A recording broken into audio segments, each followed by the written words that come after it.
Hello, everybody, and welcome to the TeacherCast Educational Network. My name is Jeff Bradbury. Thank you so much for joining us today and making TeacherCast your home for professional development. This is Digital Learning Today podcast, episode number 35, and today we're going to talk all about inclusivity. I have a fantastic guest today. I met my guest in Denver at the ISTE conference, and we were learning all about the great things that are happening this summer and for this brand new school year at Smart Technologies. I want to bring on today my good friend, Miss Katie Novak. Katie, how are you today? Welcome to TeacherCast. Hi, Jeffrey. Thank you so much. I'm really thrilled to be here.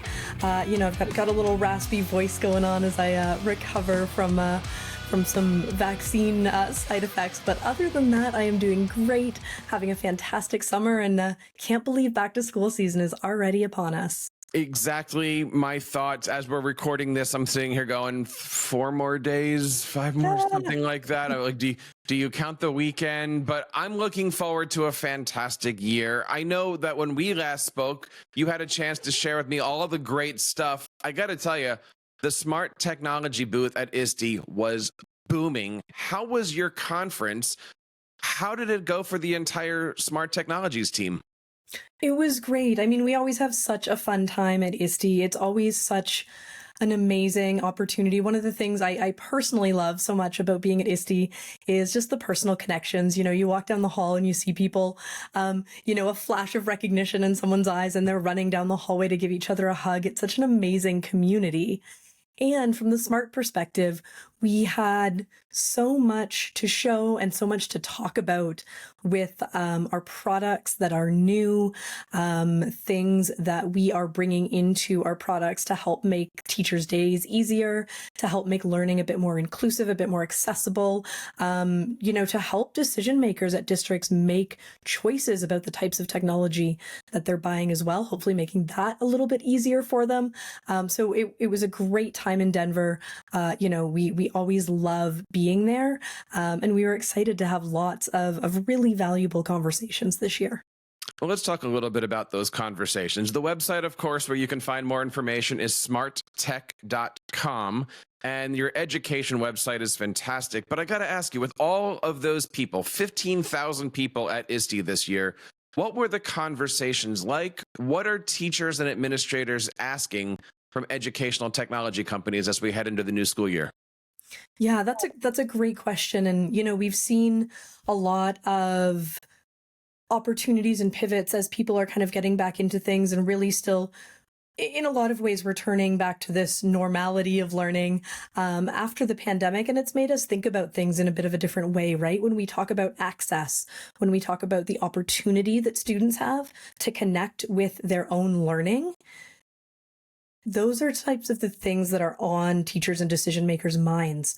How can something be really simple to teach with, really simple to learn with, and at the same time have the power to personalize, amplify learning, and give students the voice and choice that they need and deserve in their learning? Of course, we're talking about things like, specs in terms of speeds, glass, the ease of use for just picking up a pen and writing. Technology should work the way you think it's going to work. There should be a sense of things being intuitive. So those types of conversations with our, more AV and IT focused folks this year as well, for sure. So one of the things that I loved that we talked about in Denver was the fact that Smart Technologies is building their solutions for all learners. Talk to us a little bit about how inclusion has been really on the forefront of your planning this year. Absolutely. It's such a critical part of any classroom's learning environment, right?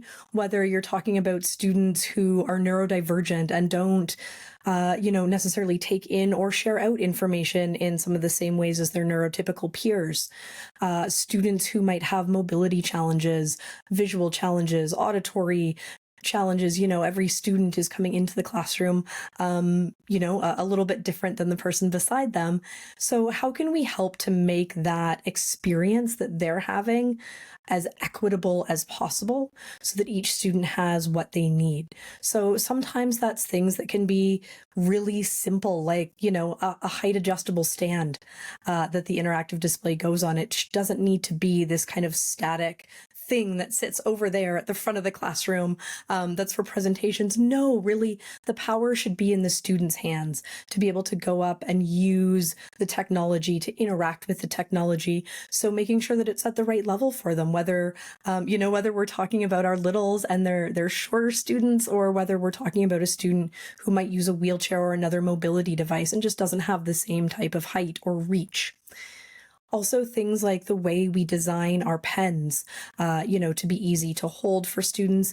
And we also have some really cool technology called Tool Explorer, where it's actual stamps, where students can utilize a physical object, walk up to the board and put a stamp on it to express what they're thinking, to show what they are want to say, this is the answer I'm going to give, whether that's for students who are nonverbal, or students who just need a different way to express themselves, and then there's also pieces like some of the fonts, that we make available in our software, like just an open dyslexic font is one example of those, to help students with dyslexia, again, be able to connect with their learning, to be able to manage, and keep up with their peers, and not have to feel like, because they might have a certain challenge that they're going to get left behind.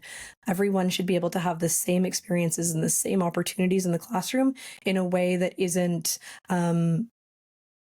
going to cause a teacher's life to be a heck of a lot more stressful too. So one of the things that I know every single school this year is worried about is their finances, making sure that we have not only the money to supply our students with our physical needs, but also with our digital needs. One of the things that Smart Technologies recently came out with is their Inclusive Learning Bundle. Talk to us a little bit about what this is and how school districts can take advantage of it. Yeah, that's a great question. So we wanted to take a look at a number of different products across our portfolio that we offer, and be able to say what are the key things in here that that could really support a classroom with that inclusivity story. So it includes our top of the line smart display, which is Smartboard RX. That is the display that comes with sort of the particular pens that I mentioned, that are also color changing. It's super cool. I don't know if you remember, back in like the 90s when you would have those pens that had 4 colors on them. It's basically like that in a digital format. Super fun and easy. Also comes with those Tool Explorer stamps.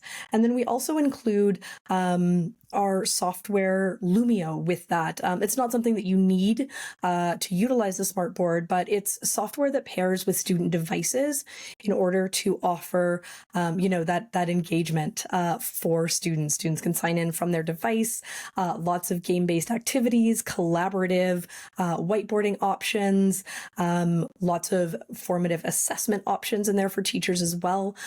So a really great way that students can, connect in, again, from their own devices, share their own learning. So all of that is sort of wrapped together and bundled, trying to make it an easy decision, and it comes with some great warranties and things like that as well.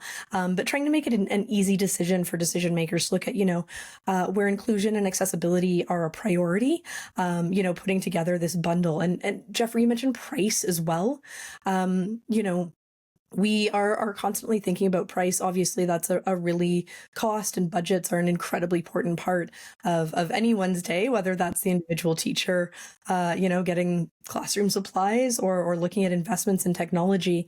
And the Smartboard RX probably costs less than you think it does, but we're also very specific and mindful about the fact that this is technology that is going to last in your classrooms for a really long time. You're not going to need to replace this piece of hardware, next year, in 2 years. They're rated for a lot of hours when we talk about, the display itself. And we also provide upgrade paths for our hardware. So this is something that's really important, for decision makers to think about and ask, hey, when we have our next refresh cycle as a district, when we have, even just at a school level, we want to refresh, with Smart, the opportunity to update the software that the board works on and kind of refresh that is something that can be done over the air for the most part. And we also provide an opportunity where you can purchase something called an OPS module that just slides into the back of the board, and that can provide an update to the latest and greatest as well. We're doing that right now. Boards that were bought as early as 2016 can be updated, which is just a simple OPS module. Don't have to buy kind of a whole new rollout. So that investment being made today with SMART, you can be sure that it's going to last a long time and that we're going to provide support and options for you throughout the entire life cycle of your interactive displays. I'm glad that you mentioned that, because I've been a part of several school districts where we're looking at bringing in new boards, new technology. And the question always is, how long will this last and what will happen to it? You had mentioned 2016. For a school district that is looking to do a new rollout or a new refresh, what is the general rule of thumb with the boards? And I know it's hard to give it a direct answer. Do you plan for 5 to 8 years? Do you plan for 7 to 10 years before you start having to think about, obviously we're not dealing with bulbs anymore, but I mean, like, what is the average lifespan before we have to start thinking about that refresh? Yeah, it's a great question. And a lot of that comes down to the operating system that's going to be on the board. A lot of interactive displays are going to run off sort of an Android operating system. When you think about it in the same way that we think about our phones, right? You would expect your smartphone is probably going to be outdated in 2 or 3 years, maybe. And there aren't a lot of options to upgrade that operating system eventually. With smart displays, you can easily plan on sort of an 8 to 10 year life cycle for those displays, because we're not going to leave you with something that's going to be like a cell phone from 2016. Nobody would want to use that today. That would not work well. The hardware itself might still work, right? And that's the part that is always interesting and challenging with hardware. We do not want to see hardware that's still working properly have to go into landfill just because the software behind it can't be updated. That's why we're committed to providing those update paths. That's why we're committed to making sure that that investment is something that districts can have for a long time, because we're focused on sustainability and supporting those pieces as well. So making sure that those things don't end up in landfill. But yeah, that sort of 8 to 10 year range with SMART is what you should be talking about. And there's some important questions to ask around what that should look like when schools are making these types of decisions. Now, we know smart technologies as great hardware, but it's also a great software company. Let's change the subject a little bit here and start talking a little bit about Lumio. For those who aren't familiar, what is Lumio and how is it being used today in our classrooms? Yeah, I'm so glad you asked, Jeffrey. We are so proud of Lumio. Lumio is our basically cloud-based, lesson delivery, lesson creation and lesson delivery platform. What makes it really awesome is that teachers can, of course, they can start from scratch. That's always an option. There's a ton of content and resources available in the Lumio library. They can start there too. And teachers can upload their existing content, whether that's Google Slides, whether that's, PowerPoint, PDFs, mix and match those. Hey, I've got all of these resources on the solar system and some of them are PDFs and some of them are Google Slides. You can bring all of those into Lumio, take in the pieces that you want in there and bring them in to the lesson that you're going to deliver. And then adding interactivity is really where Lumio shines. We have lots of different game-based activities that students absolutely love. They're so much fun, when students are having so much fun that they don't realize they're learning. That's the goal, right? When students are asking, hey, when are we going to do Lumio today? Because they know that's a part of the day they're going to look forward to. Along with those game-based activities, as I mentioned, there's formative assessment activities as well that we make super easy for teachers to utilize. They can get the data from that, help them, understand where their students are at, do some personalization with what's available in there. And then there's also collaborative spaces, which are huge for students and teachers as well. So whether that's whole class, whiteboarding collaborative spaces, we have group workspaces that are super simple to set up that allow students to collaborate collaborate together and to show their learning in whatever way they want to. Maybe they want to draw, maybe they want to bring in resources from online, maybe they want to, maybe they just want to write a story for their teacher on what they're learning. Lumio can enable all of those pieces, within the same lesson. So everything is kind of easy, fun to deliver, and lots of different modalities. And again, the opportunity for students, regardless of where they are in their learning, that Lumio helps to make it accessible, helps to give them a choice and a voice in, connecting with their learning every day. One of the things that I love doing at ISTE before I have the opportunity to meet with, ed tech companies in our conversation again, is I just like to kind of, I call it ed tech stalking. I kind of sit back, look in the hallways and just kind of see what's happening at the booth. The thing that I love the most about the smart technology booth was all the educators that were coming up, checking out Lumio, working with the smart technology team members. And I just love seeing their faces light up from all the different activities. Give us a little example of some of the activities that teachers can try out when they're using Lumio with their students. Yes. Oh, the faces lighting up, whether that's students or teachers, that's the best part, right? So when we look at kind of some of the games and the activities in Lumio, the absolute favorite, hands down, is called Monster Quiz. That one's been around for a while. Some people might recognize that from older generations of software that Smart had, like Smart Notebook. But that one, students get broken up into teams and they answer basically quiz questions that have been set up, and they're trying to hatch a monster from a box. Some of my favorite video footage that we've ever had from classrooms that teachers have sent us is like students yelling and screaming and like standing up on their chairs because like their monster is about to hatch as their friends on their team are answering their questions. It's so much fun. But there's also other pieces that are maybe less standing on your chair engaging, but are really easy to implement. Even things like a simple rank order, can be super easily implemented in Lumio. Really fun, just a template in there. You can plug in what you need. And games like that work really well for, maybe you're ordering, a sequence of events, or a sequence of steps in a science experiment, but also it can be used without a right or wrong answer either. A lot of the games and options in Lumio can be used to do things like gather students' opinions.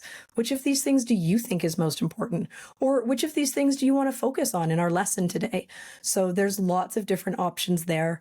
We have sort of 12 different key game-based activities, as we call them. And then, as I mentioned, those collaborative workspaces, individual handouts, response activities for formative assessment as well. So just a lot of options for whatever a student likes best, and whatever a teacher is looking to accomplish that day, they can do it with Lumio. So if you're looking for a great solution, we have all of our smart technology boards and also Lumio. Katie, where does somebody go to learn more information about the great things that are happening and possibly bring this technology into their school districts? Absolutely. So the website you mentioned, Jeffrey, smarttech.com, is going to be the best place for you to go. You can find information about our entire range of interactive and non-touch displays available on there. You can link to Lumio, find out all the great stuff there. We also have lots of blogs, resources available on there, so you can see what's going on, some ideas, some lesson content for back to school and the fall season. So everything available at smarttech.com. And there's forms on there to check us out too. Also definitely encourage you to check us out on socials. We're on pretty much all of the channels. We have fun. So come along for the ride with us. We would love to see you on any of our social channels as well. We're going to make sure that we have links to everything over on our show notes. This is, again, Digital Learning Today, episode number 35. Now, Katie, I want to end today and ask you the question that I have to ask every educational technology company that comes on the show. We know that right now we're at the beginning of a school year, but it's not going to be too long before we're starting to think about San Antonio and, yes, ISTE 2025. When you look at your crystal ball, where is all of this technology going? Where does Smart see themselves in the next 4 months, 8 months, sometime next year? What's on the horizon for this type of learning activity? Ooh, interesting. I do think these conversations around inclusion and engagement are only going to continue to be more important. We, all of us need to be really clear about the skills that we need to develop in students to help them be successful in the future. As we talk about the pervasiveness of AI coming up, we need to make sure that students are prepared with their skills like collaboration, communication, all of these, their digital literacy needs to be high. These are the places that we need to be focusing to make sure that students are going to be well prepared for their future, and learning both about and with technology is super important to that. That will continue to be part of our conversation. And of course, making teachers' days easier as well. I mentioned AI quickly in passing, but we're also looking at ways that we can, responsibly and carefully bring AI into places like Lumio, where teachers are going to have the option to just, plug in, hey, I want to ask a quiz to my grade sixes about, the solar system. Perfect. I want it to be 6 questions long, multiple choice. Plug that in. AI is going to be able to come up with that in a couple seconds for you. Put it into your template in Lumio, run that quiz with your students, talk about a time saver. So looking at ways to again, continue to save teachers time so they can focus on what matters most. If they're looking for more information, you can, of course, head on over to smarttech.com. All the links are going to be on our show notes over at Digital Learning Today, episode 35. Katie, it was great meeting you in Denver, and I'm certainly looking forward to seeing all the great stuff that's happening in smart technologies throughout the year. And I'm looking forward to seeing you again next year at ISTE 2025. Thank you so much for coming on the show today. Always a pleasure. Thank you so much, Jeffrey. Glad to be here. If you guys are looking for some great technologies, check out everything over at Smart Technologies. There's a ton of information. We're going to make sure, again, that we put in all of the links to their blogs, their teacher workshops. Every single thing is going to be over on our show notes. Check out the great stuff happening over at teachercast.net today. On behalf of Katie and everybody here on TeacherCast, my name is Jeff Bradbury, reminding you guys to keep up the great work in your classrooms and continue sharing your passions with your students.